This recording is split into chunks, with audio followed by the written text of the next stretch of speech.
adequate, affordable, right? Improved living and working conditions. Those are sort of normative concerns, but they come up differently here, right? What else? What else is different in the two generations to come? Yeah, that's right. We're looking at a different time horizon. Yeah. Absolutely, different time horizon is very important. What else? There's some other interesting contrasts. What else? It looks like an application also of the concept of sustainability. Yeah, absolutely. And it's an application at the level of a professional association. So how is it that the organizational environment, right, also provides resources for actualizing your goals, for advancing your goals? So not just people, not just households, not just businesses, but professional associations. This is a big deal. The Academy, the American Academy of Nutrition and Dietetics, the American Nurses Association, the American Planning Association, the American Public Health Association. This is an unusual concatenation, an unusual intersection of organizations. Right? So in this context, these organizations may not be present in this sort of force, but some of the people you're visiting with do represent connections to large ecological organizations or large other organizations. So, okay? Anybody want to say one more contrast? Or interesting thing of this one? No? No ambiguities here yet? Everything's really clear?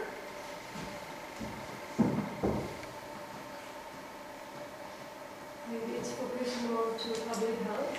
Yeah, maybe. Well, yeah, this is the American Public Health one. But that word right there. What does that word mean? We'll come back to that. And minimal negative impact. Minimal negative. Minimal negative feedback. That's a really good definition. I'm going to write that one down. That's really good. That's going in the article we're writing on. Yeah. But you still have a negative impact. Yeah, that's right. You just got to minimize it. Yeah. That's cool. All right, last one that I'm going to give you in this set of slides. What about regions? Consider this definition.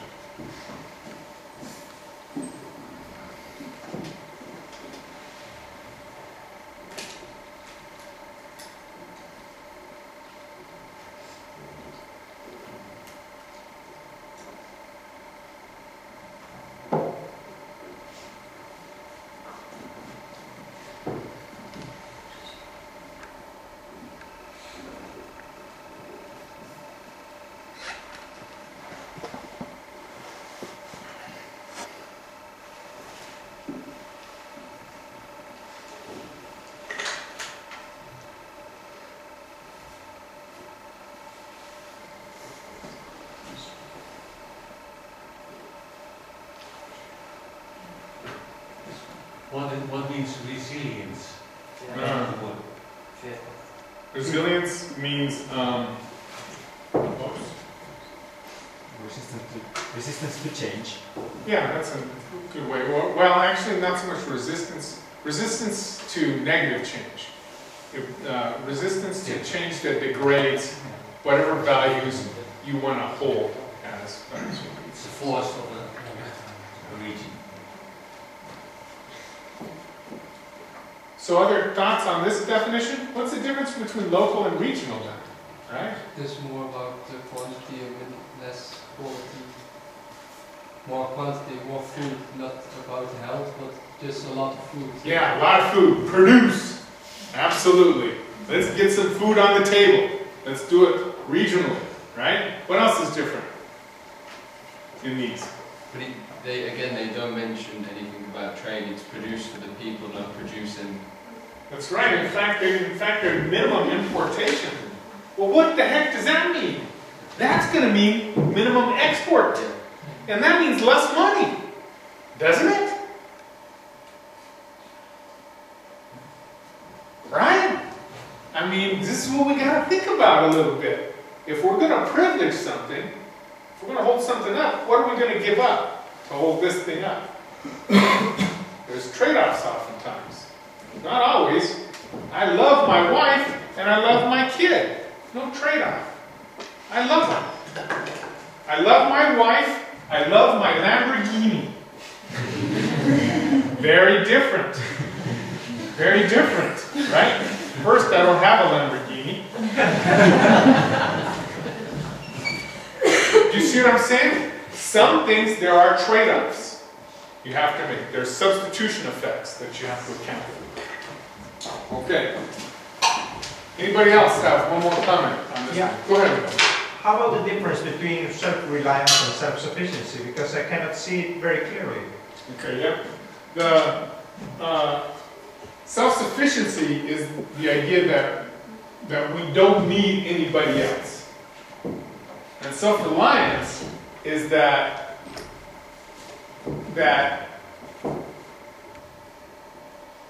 we do what we can do, but we're not afraid to relate to other people. We foster relationships with other people. So self-sufficiency is what teenagers feel. Right? I don't need anybody. I don't need you, Mom and Dad. Hell no. Right? I know I got a 17-year-old at home. Alright, so, right? But, so that's self-sufficiency, right? I can do it myself. Pull yourself up by your bootstraps. Right? Versus self-reliance, which says, hey, I am capable. I have capacity. I have capacity myself. My organization has capacity. The ideas in my institutional framework empower me, right? But I want to relate to other people too. So I don't have this. So it's not just me.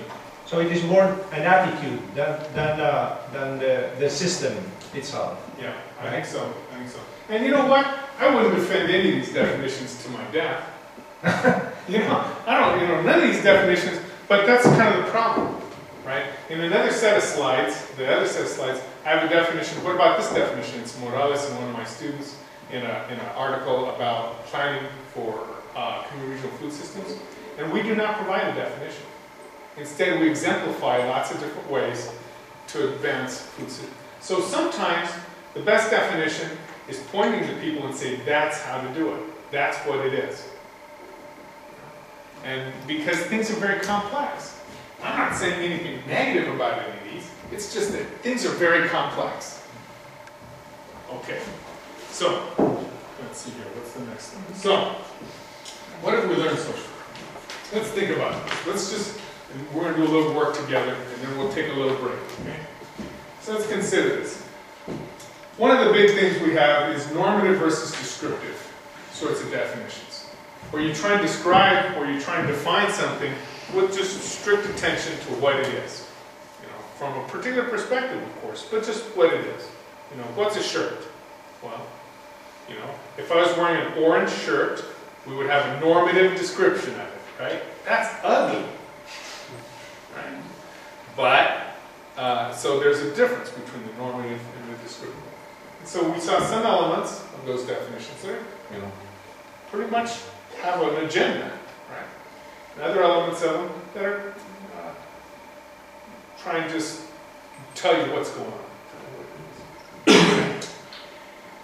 Do we need different definitions or different ways of explaining what we're doing with different audiences? I want you guys to wrestle with that because there's some back and forth. Okay, we're going to come back to that. We're going to do a little small group stuff here. Okay. Who are we planning for? Right? What demographic subgroups and with what purposes? Andres has pointed out today Agenda 21, right? And you notice that he to me, and this is nothing critical. Okay, this is an observation. Okay? He seemed almost apologetic that the community gardens, that the purpose of community gardens was to bring people in relationship with each other across the generations. Right?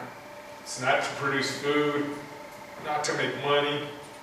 It was a social purpose. And that's a great purpose, right? So from what demographic subgroups, maybe for the elderly, there'll be some educational or relational elements that are important for them, as for the young people. And unintended consequence is that there's better relationships between the young and the old, which is great, you know. I mean, I don't know how many of you all love your grandparents and sit there and listen to them, but I miss my grandparents. I really do. They were cool people. My grandfather had a well, you know. I learned all kinds of stuff. So, what are the purposes? You know, what purposes do we have? Yes, we have this big purpose that's animating our work together, that we are following. We have a big purpose that we are addressing. But when we're talking to people, we want to find out what their purposes are in doing what they're doing, you know, and see how they relate to our larger purposes. What are our working hypotheses? What are our working hypotheses about food? What assumptions are we bringing to this? You know, about what assumptions are we bringing, and what assumptions do you think we will find in people and how they relate, how they understand their food? Finally, how will we know if our plan works? You know, how will people know with what unintended consequences? Right? So this is that idea of measurement. Right? It's one thing to sort of line people up by height, right? And you have, it's clear what the outcome is, right? But it's harder to line them up by hair color, right? They have subgroups that come out of that. And so we can expect there to be some sort of clumping, some sort of small subgroup organization that come up in things. And we shouldn't be afraid of it. Let's describe it. Let's soak up everything we can and learn about it. Okay. So, let's get into groups if we can. I put the maybe in there because I didn't know if it was just going to be, you know, if there's going to be mostly us or if there's going to be, Chucho, are you the only non-person in here? Is he the only person not with this? Everybody else is with the food, right? Okay. Because I didn't know for sure. I thought, since this was public, I didn't know if more people were coming, I wanted to do it, I would do this a little differently. And so I'm going to ask you guys then to get into your groups right now. We've got, after this, we're going to take a little break, and then I'm going to do my second lecture. So for the next 10 minutes, let's do a little small group discussion of this stuff, okay? So get into your groups. Get in.